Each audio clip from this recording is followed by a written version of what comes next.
Hello everyone, Chaim Alevsky here, Chabad Family Programs for the West Side. With a new Gimble and a question for you. Have you ever felt like you did a mitzvah and after the mitzvah was done, you were a changed person? Or you were the same person? And have you ever wondered, why is it that during certain times of our prayers, we stand with our feet together? That and much more we're going to cover in the next 5 minutes or so. And have you ever wondered if God can do the impossible? So this is a journey that the Rebbe takes us on from a talk.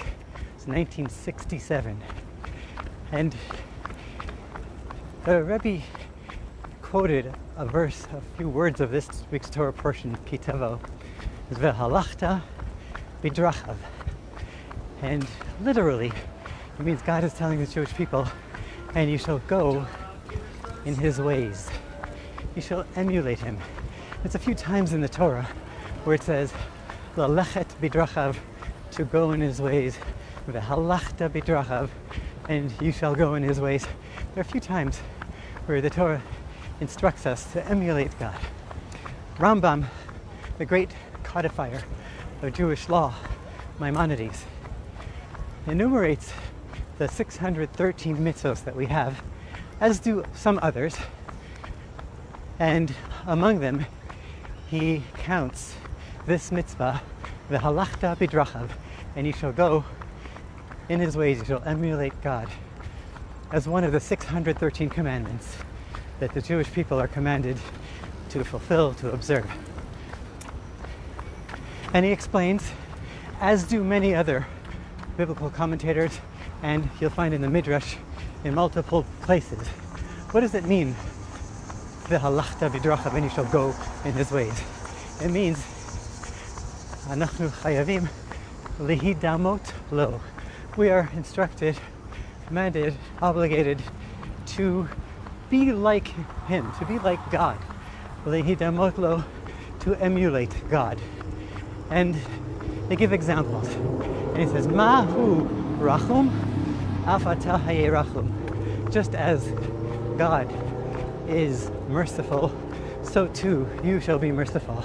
Mahu chanun, just as God is gracious, afata hayechanun, so too you shall be gracious. Just as, then it goes on and says a few other characteristics. It says Mahu tzaddik, righteous. Mahu chasid, pious.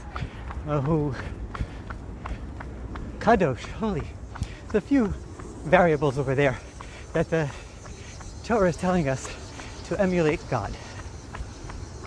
And the Rambam counts this as one of the 613 commandments that we're instructed to do by God.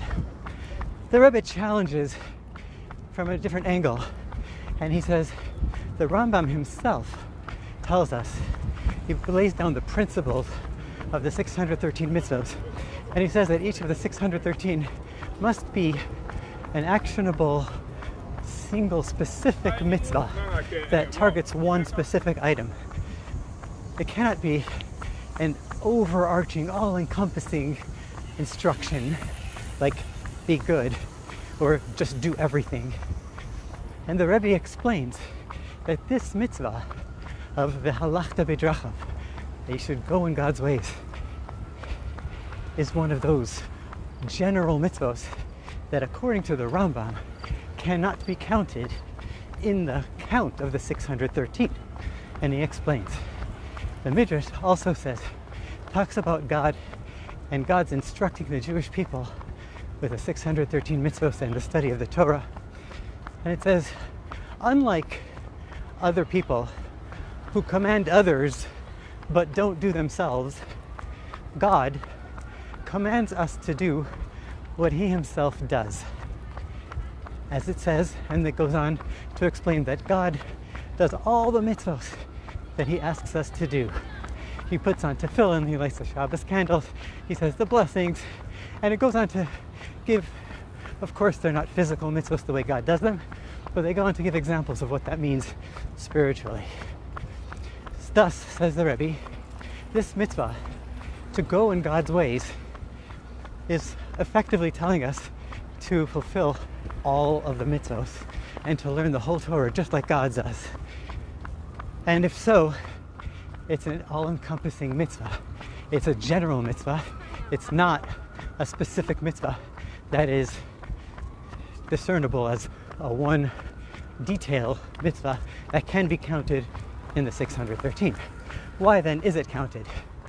Says the Rebbe, we must say that there is something different and detailed about this mitzvah that is not included in the other mitzvot, and it's included in these words of v'halachta b'drachav, and it's an actionable item. And the Rebbe gives an example of another situation, another mitzvah that looks like it's a global mitzvah, a general one, and the Rambam enumerates it as part of the 613, but gives it a detail, and that is ve'avadatem et Hashem Elokechem, or ola avdo b'chol levavchem. You should serve God with all your heart. And that seems like serving God seems like a completely general mitzvah that is all-encompassing. But the Rambam does count it as one of the mitzvot, and he says that serving God specifically is referring to the prayer, the mitzvah of prayer, of tefillah, of davening. So too here we see that there was a precedent where the Rambam took a general mitzvah and took out a detail and explained the novelty in that mitzvah. It doesn't only mean just everything, serve God including everything, but it's also, there's a detail involved, which is serve God through prayer. So too, says the Rebbe, in our case, in our mitzvah of v'halachta b'drachav, and you should go in his ways.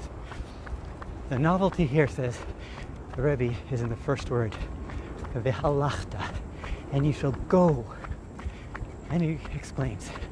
He says sometimes a person might do a mitzvah or learn some Torah, and the person remains the same. And after the mitzvah or the Torah study, they're the same person. And they haven't really budged. They haven't moved. They haven't grown. They haven't leapt from one place to another. The Rebbe asks, how is this so? How could it be that someone does something so extraordinary, to touch the divine, to do a mitzvah, but yet remains the same? And he explains that oftentimes we do a mitzvah because we were taught this is the right thing to do. Sometimes we do a mitzvah because we like the mitzvah, because it feels good, even if it's a kindness to help another person. Sometimes we do a mitzvah because that's what everyone else is doing, so just to fit into the crowd. All of these mitzvahs that we do, although they're the right thing to do and we should do them, and we should study Torah and do mitzvahs, no matter the motivation. But if it's done with that motivation, it doesn't touch the core of the person, and it doesn't change them. And here's what the mitzvah is telling us in this 6 Torah portion: v'halachta b'drachav, and you should go, you should move, you should be moved from one spot from where you were before the mitzvah to a completely different place after the mitzvah. B'drachav, when you do his ways, when you follow his ways, when you emulate God. Going on a curve over here, going downhill, so the Gimble is making some problems, but we're trying to keep it steady. So now the Rebbe goes on and asks the question, how do we do this? How do we do a mitzvah? How do we observe a commandment with such power that it can actually change us And the Rebbe again quotes the mitzvah of prayer that we mentioned earlier. And he said, you might notice that after a deep meditative prayer, where you put your blood and guts into the prayer, when you walk away, you're a different person. And you're not the same as you were before the prayer. And your actions that follow are different and better and more elevated and uplifted. So too, says the Rebbe, if we meditate before any mitzvah we do, and we think about it, and we realize that we're doing it not because we like to do it, not because we want to do it, not because we were taught, but because Mahu Rachum Afata Hey Rachum, just as God is merciful, so too we are merciful, or because God is merciful, that's why we are merciful. And we connect to the root of the commander and the root of the mitzvah. Then when we do it, whatever the mitzvah is, it's a completely different mitzvah, and it will transform us. So the key over here is the first word, v'halachta, or lalechet, which means in Hebrew to go. That we need to be moved. We need to go from place to place. Just like a prayer will transform the following action or activity, so too before every mitzvah we should meditate that we're doing it because God said so, and because we are trying to emulate God, not because of any other reason. How can we compare ourselves to God anyway? Asks the Rebbe. So the Rebbe says that in the Torah, God gave us the power. Like he said himself, Kedoshim tihiyu, ki kadosh ani, be holy, for I am holy. So God actually enabled the Jewish people with the power to be holy because God is holy. And not only the Jewish people, but everybody can be holy in their own way. And it's a God-given gift for us to be able to emulate him. Now, final thought, the Rebbe dives deeper in and says as follows. He says, true movement, to be moved from one place to another, v'halachta bidrachav, to really go in his ways, to progress, to change. True movement means from one dimension to a completely different dimension, from one place to another place. And he explains, he says, we live in a physical world, we're limited, we live in a body which contains a soul, but what is expected of us to actually, what does it mean for us to go from one dimension to another? And the Rebbe says, there's a verse in the Torah.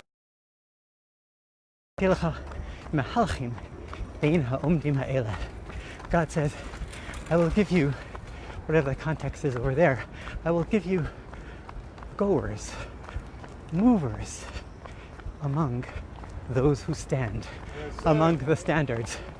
Shalom. I will give you movers among the standards.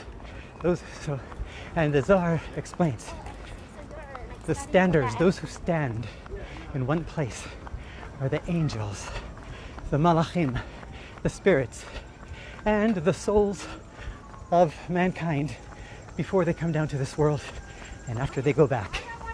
Good to see you. Doing the Dvar Torah now. Talk to you later. So, the angels and the souls while in heaven, they are standers. They stand in one place. They cannot move from where they are to a completely different dimension. The Rebbe says the angels, they serve God, and the souls before they come down and after it served God since the beginning of creation, and they're constantly progressing to a higher level. But nevertheless, they've never jumped from one level to a completely different level.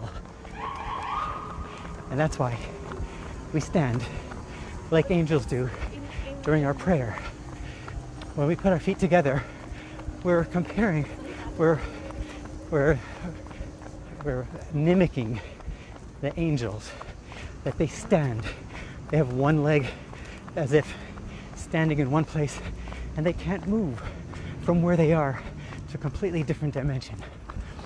Unlike a soul that comes down to this world and serves God with joy and observes the Torah and the mitzvot, that soul is able to leap from where the soul was and completely move on to a different dimension, leap to a different place, to a different space, to a different area. And the Rebbe uses the mystical terminology of gavul and bli gvul, which means limited and unlimited. And he says that a person down here is limited. We live in a body confined by the natural boundaries and borders and limits. When we do what we're supposed to do, when we do a mitzvah the way we're meant to, v'halachta b'drachav, then we make this leap in God's ways, and it's a leap to the infinite, to the bli gvul. Now this infinite.